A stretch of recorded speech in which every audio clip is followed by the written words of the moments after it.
حکومت بدل گئی، عوام کے حالات نہ بدلے۔ وزیر اعظم شہباز شریف کہتے ہیں کہ ہماری حکومت کو انتظامی اور معاشی مسائل ورثے میں ملے۔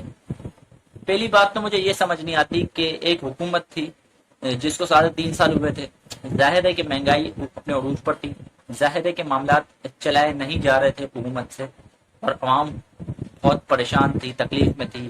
جو ایکسپیکٹیشنز تحریک انصاف سے وابستہ تھی اس پر تحریک انصاف پورا نہیں اتر سکی، تو ایک حکومت کو پھر گھر بھیجا گیا۔ ہم نے دیکھا کہ کس طریقے سے آئینی طریقے سے ظاہر ہے کہ تمام سیاسی جماعتیں اکٹھی ہوئی اور اس کے بعد عدم اعتماد کے ذریعے وزیر اعظم کو گھر بھیج دیا گیا۔ پھر بات آتی ہے وزیر اعظم شہباز شریف کی۔ شہباز شریف صاحب یہ کہتے ہیں کہ بھائی ہم آئیں گے تو پھر دیکھنا ہم کیا کرتے ہیں۔ اب آپ دیکھیں وہی حالات ہیں، آج بھی ملک میں آٹے کے ریٹ اوپر ہیں، آج بھی ملک میں اشیاء فروشوں کی جو قیمتیں ہیں وہ آسمان سے باتیں کر رہی ہیں۔ آج بھی صرف بڑی بڑی باتوں کے علاوہ میں آپ کو بتا رہا ہوں پیٹرول کی قیمتوں میں پھر اضافہ ہونے جا رہا ہے، اس کے ساتھ ساتھ لوڈ شیڈنگ اور دیگر مسائل اپنے عروج پر ہیں۔ یہ یقیناً 1.5 سال کی حکومت ہے، پی ایم ایل این تو کہتی ہے ہم بھائی 1.5 سال مکمل کریں گے، لیکن جو دباؤ بڑھتا جا رہا ہے، ہم دیکھ رہے ہیں لانگ مارچ کال دے دیے، پھر جے یو آئی پیپلز پارٹی جلسے پر جلسے کر رہی ہے، تو اس سے لگ رہا ہے کہ الیکشن کا ماحول بن رہا ہے۔ لیکن اس سے پہلے جو باتیں کی گئی، اب ظاہر ہے کہ اتحادی حکومت ہے، اس پر بہت زیادہ دباؤ ہے کہ کس طریقے سے وہ مہنگائی کو کم کریں گے۔ سب سے زیادہ دباؤ میں سمجھتا ہوں شہباز شریف صاحب پر ہے۔ شہباز شریف مختلف مقامات پر جا کر جلسوں کو خطاب کر رہے ہیں، بڑی بڑی باتیں بھی کر رہے ہیں، لیکن شہباز شریف صاحب میرا سوال آپ سے یہ ہے کہ کس طریقے سے مہنگائی کو کم کریں گے؟ مرغی 1 کلو 600 میں مل رہی ہے۔ شہباز شریف صاحب آپ نے وعدے کیے تھے کہ ہم مہنگائی کو کم کریں گے، آج غریب آدمی 600 روپے میں کیسے خریدے گا؟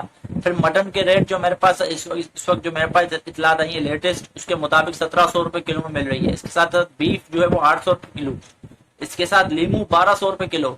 تو آپ یہ بتائیں کہ اس طریقے کے جب مہنگائی عروج پر ہوگی تو پھر معاملات کس طریقے سے چلیں گے؟ پھر میں نے دیکھا آپ شانگلہ میں گئے، آپ نے جو ہے وہ بڑی بڑی باتیں کی کہ بھائی ہم جو ہے وہ آٹے کے ریٹ تو کم کریں گے، اور اگر آٹے کے ریٹ وہاں کے وزیر اعلیٰ کم نہیں کرتے تو میں اپنے کپڑے بیچ کر بھی آٹا سستا کروں گا۔ شہباز شریف صاحب آپ کی اس بات کو 3 سے 4 دن تو ہو گئے، آج بھی وہاں پر خیبر پختونخوا میں 20 کلو آٹے کا جو تھیلا ہے وہ 1400 روپے میں مل رہا ہے۔ آپ نے کہا تھا میں کپڑے بیچوں گا، دیکھیں آج عوام جو ہے وہ مہنگائی کے مارے ہیں، عوام پس رہی ہے، کس طریقے سے معاملات کو آپ حل کریں گے؟ پھر آپ دیکھیں کہ ابھی یہ اطلاعات آ رہی ہیں کہ جو آئی ایم ایف سے ڈیل ہوئی ہے، آپ نے شروع میں تو اپنے کاندھوں پر یہ بوجھ جو ہے وہ سنبھال لیا، کیونکہ ظاہر ہے کہ نئی حکومت تھی، اگر آپ پیٹرول کی قیمتوں میں اضافہ کرتے ہیں، ظاہر ہے یہی وجوہات ہیں، آپ نے اضافہ نہیں کیا، اور اگر آپ اضافہ کرتے تو پھر عوام کا جو ایک پریشر آتا اور پھر تحریک انصاف جس طریقے سے اس موقع کو کیش کرتی، تو اسی وجہ سے آپ نے اضافہ نہیں کیا اور بوجھ برداشت کر لیا۔ لیکن آنے والا وقت ظاہر ہے کہ آپ بوجھ برداشت نہیں کر پائیں گے اور آپ کو قیمتوں میں اضافہ کرنا پڑے گا پیٹرول کی۔ پھر پیٹرول جب مہنگا ہوگا الٹیمیٹلی اور ساری چیزیں جو ہے وہ اس کے ریٹ میں اضافہ ہو جائے گا۔ پھر لوڈ شیڈنگ، اس میں کوئی دو رائے نہیں ہے، آپ کی حکومت میں لوڈ شیڈنگ کا خاتمہ ہو چکا تھا، بیشتر مقامات پر لوڈ شیڈنگ جو ہے وہ صفر ہو چکی تھی، لیکن پھر اس کے بعد ہم نے دیکھا جب تحریک انصاف کی حکومت آئی معاملات تھوڑے گڑبڑ ہوئی ان میں، لیکن اب ایک بار پھر آپ کی حکومت ہے اور ایک بار پھر لوڈ شیڈنگ میں اضافہ ہو گیا ہے۔ ملک بھر سے آپ نے کہا تھا کہ ہم لوڈ شیڈنگ کو ختم کر دیں گے، صفر کر دیں گے، لیکن عید کے بعد ایک بار پھر ہمیں یہ اطلاعات ملی ہے مختلف شہروں سے، چھوٹے بڑے شہروں سے، خاص طور پر کراچی میں، جہاں پر ہر کچھ گھنٹوں بعد جو ہے وہ 2-2 گھنٹے کی لوڈ شیڈنگ ہو رہی ہے۔ تو شہباز شریف صاحب ان چیزوں کو غور کریں، آپ کو صرف باتیں کرنے کے لیے، آپ کو صرف کپڑے بیچنے کے لیے وزیر اعظم نہیں بنایا تھا ہم نے، اس پوری قوم نے، اور اگر آپ پر اعتماد کیا ہے، آپ پر بھروسہ کیا ہے تو آپ کام کریں۔ آپ جلسوں میں جا کر بڑی بڑی باتیں کریں گے تو اس سے کام نہیں چلے گا۔ یہ باتیں خان صاحب بھی کرتے تھے، یہ باتیں آج بھی وہ کرتے ہیں، لیکن صرف باتوں سے نہیں ہوتا نا وزیر اعظم صاحب، آپ کو کارکردگی دکھانی پڑے گی، اور اگر آپ کارکردگی نہیں دکھائیں گے تو پھر یقیناً عوام کا مائنڈ تبدیل ہوگا۔